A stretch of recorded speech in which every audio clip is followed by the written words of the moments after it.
Hi everyone and welcome back to my channel. So today I have a sort of different kind of video. This is kind of going to be an informational video. Well, not kind of. It's going to be pretty informational, at least I hope. But before we jump into it, I just want to say thank you guys so much for all the love on my last few videos. I really appreciate it. If you guys would like to join my channel, please be sure to click down below and subscribe and hit the little bell down below so that way you can be notified every single time that I upload a video. I do upload new videos every single week. And yeah, let's just jump right into the video. So today I'm going to be talking about how to work with brands as a small influencer. And by influencer, I mean you could either be a YouTuber, a blogger, Instagrammer, just anything on social media pretty much that you are influencing your followers for like working with brands and things like that. So I am a smaller influencer, as you guys can see. I only have like around 1,100 subscribers on Instagram. I think I have about 10.7 thousand. I'm almost at like 10.8 thousand. And then my blog has just started to kind of take off. It's not like a huge blog or anything like that, but I'm just gonna be very transparent with you guys in this video and tell you exactly what I do to make the money that I do. Whether you're just starting out or you're growing very slowly, we all grow at our own pace. So don't put yourself down if you are not growing as fast as you would like or your audience is not as big as you would like. But do not feel discouraged as well if you think that just because you don't have a certain amount of numbers on your followers or your subscribers or etc. that you cannot work with brands and make money as a small influencer, because that is completely not true. So I have three main ways that I work with brands and kind of make my money. Now, I'm not saying that this is like my full-time job yet. I would love it to be, of course. For those of you that don't know, I did go to school for journalism and PR, and I started blogging when I was back in college. I was the blog editor for the school newspaper there, and that kind of spiraled into my love for blogging. So, of course, I would love to use what I went to school for as my full-time job. Right now, I do have a side job, which is serving at a bar, which I absolutely love. All my best friends work there, but at the same time, I do not see that as my full-time job for my future. So I have been working my butt off to try to make this my full-time job. But it is a great side hustle, and you can make some extra cash and continue to build that audience and build those brand relationships, and this can, of course, be your full-time job one day, and that is what I'm working towards. So I'm going to stop rambling, and I'm just going to get into the three main ways that you can make money as a small influencer. So the first main way that I work with brands is I actually pitch to the brands myself. So you don't need to necessarily sit around and wait for brands to pitch to you or email you and want to work with you, because that's not necessarily always the case. So if you see a brand that you would love to work with, or you've been genuinely buying, like say a boutique's clothing for a long time and you just genuinely love their product and you would like to work with them, there's no harm in actually reaching out to that brand and telling them like, hey, I've been using your products for a really long time, I really admire your brand, etc., etc. Like, I would really be willing to work with you. You can pretty much say like, would you be willing to send me some products and I can show off, you know, your brand to my followers. 9 out of 10 times that brand is going to say yes, because brands half the time have extra inventory that they would love to send with you. And even if you're a small influencer, if you know how to promote items, or you genuinely like those items and you want to share them, it's going to show through your content. And brands want, no matter what, they want exposure. So even if you're a smaller YouTuber or Instagrammer or blogger, brands genuinely would love any exposure. It doesn't matter. So if they have the extra inventory and see that you're actually genuinely interested in working with them, most of the time they will say, yes, thank you so much for reaching out, blah, blah, blah. We'd love to send you some products and have you like post a picture. Now, I wouldn't highly recommend, if you are pitching to brands, to like ask for pay. If you're pitching to them, 9 out of 10 times you just want to genuinely work with them and you want to gain exposure. So if you post like high quality content on Instagram or do like a good video of that brand's work, then 9 out of 10 times they're going to want to work with you again, and they will end up paying you. But for the first few couple times, especially if you're a small YouTuber, you're gonna have to get used to working for free and building that relationship with those brands. Now I do want to say, and just cut this off right now and say that I did learn a lot of these things from when I went to Bali with Institute of Code, and I'm so grateful for the things that they taught me. Now this isn't all of what they taught me, but it is some basic general info that inspired me to start working more with brands and everything, and I'm so grateful to them. Shout out to the people from IOC. You guys have taught me so much, and a lot of this as well I have learned on my own and have been doing since before I even went to Bali. But I just wanted to come on here and share with you guys some information that I've kind of gained from them and from just me doing this for a while now.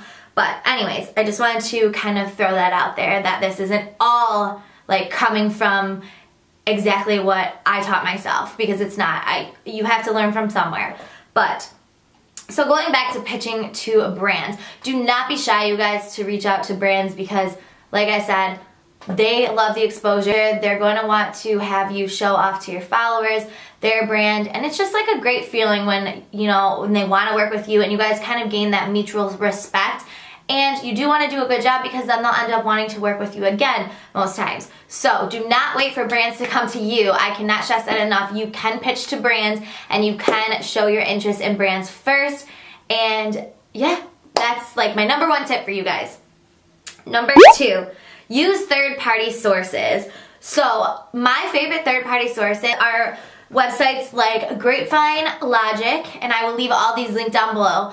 Grapevine, Logic, and Aspire IQ are two of my favorite third-party sources to work with. There's also other things like #paid, and there's a few other that I will link down below. But Grapevine, Logic, and Aspire IQ are two of my favorite third-party sources to work with. This is basically just a website that you sign up for. And you do, I know on Grapevine Logic, I'm not sure with Aspire IQ, but on some of these platforms you do have to meet a certain requirements. Like I know for Grapevine Logic, I want to say you have to have at least like 10,000 subscribers on YouTube, which obviously I haven't hit yet, so I can't do the YouTube portion of that. But for the Instagram, you have to have at least 5,000, I think. Don't quote me, but I will leave the information link down below. But once you hit those numbers, you can start working with these brands, and they're super helpful, you guys. So basically what you do is you just type in all your information, like your different social media accounts and stuff like that, and then they will have like a marketplace on there, which is like all different brands that are willing to work with influencers. So there can be like skincare product brands or food brands, fitness brands, whatever your niche is and you want to work with, you can basically sign up and pitch to those brands through the third party, which would be that website. And then basically if the brand likes your pitch and they want to work with you, then that brand will help you connect with that brand, or then that source will help you connect with that brand. So it's basically just a person that's basically helping you to pitch to brands. So you're not going out of your way and emailing and pitching to the brands yourself. You're going through a third party. And this also is a better idea because it shows you the brands that are actually looking at that particular time for an influencer to show off their brand or their products. So it works really good. It's super fast, especially Grapevine Logic. I realize that they are super good at like emailing you and hey, this brand is reviewing your pitch, or hey, this brand either A, did not accept, or B, did accept your campaign. Aspire IQ is very good. They basically work with you in like an instant messaging type format, which is super easy because you are contacted right with the brand and you can actually talk to them right through the platform. They tell you basically if they want to just send you a product for free and have you promote it, or they're gonna pay you. So right up front, you know exactly what to expect, exactly what you're working with, and it's a really good idea to connect yourself with brands and kind of get your name out there. Number 3 is to basically making sure that brands notice you. So 100% you should be tagging every single brand that you are working with or that you are showing off on your Instagram or your YouTube or Twitter, regardless. Like if I wear a sweater that I got from Target, I'm gonna tag Target. Like it doesn't matter how big or small the brands are, you need to tag those brands, hashtag every single thing that you think is going to make those brands notice you or make people notice you and stuff like that. Basically what I like to think of is when I'm looking at something or on Instagram, I'm gonna tag something that I know that somebody would look up. So if I'm looking up, like, if if I'm wearing like a Lily Pulitzer swimsuit and you know, I want to see other people that are wearing Lily Pulitzer swim. What are you going to type in? You're going to type in Lily Pulitzer swim. So you want to hashtag all of those things. Or if I'm looking for like other Michigan bloggers, just kind of like check out what's in the area, I'm going to look under hashtag Michigan blogger. I make sure I hashtag that all the time. You would be amazed at how many times I've had girls find me through that hashtag or brands find me through that hashtag or have different meetups. Basically, you just want to and hashtag everything that you think that brands are going to find you. I've had brands find me through like makeup tags and different beauty tags and fashion tags, you name it, but you want to make sure you're using the maximum hashtags, which is 30, by the way. If you guys did not know that, you can hashtag up to 30 different hashtags on one Instagram picture. Now, this goes through YouTube as well. Obviously, you can't like hashtag or @ people on YouTube, but if you are posting a YouTube video and you're working with brands or you're just promoting brands because you genuinely like them, make sure you're sharing that YouTube video and you can tag and hashtag and @ on that social media platform, whether it be like Facebook or Instagram stories. Tag that brand. Like if you're using a NYX makeup product in your YouTube video, post it on Instagram stories and @ and tag NYX Beauty.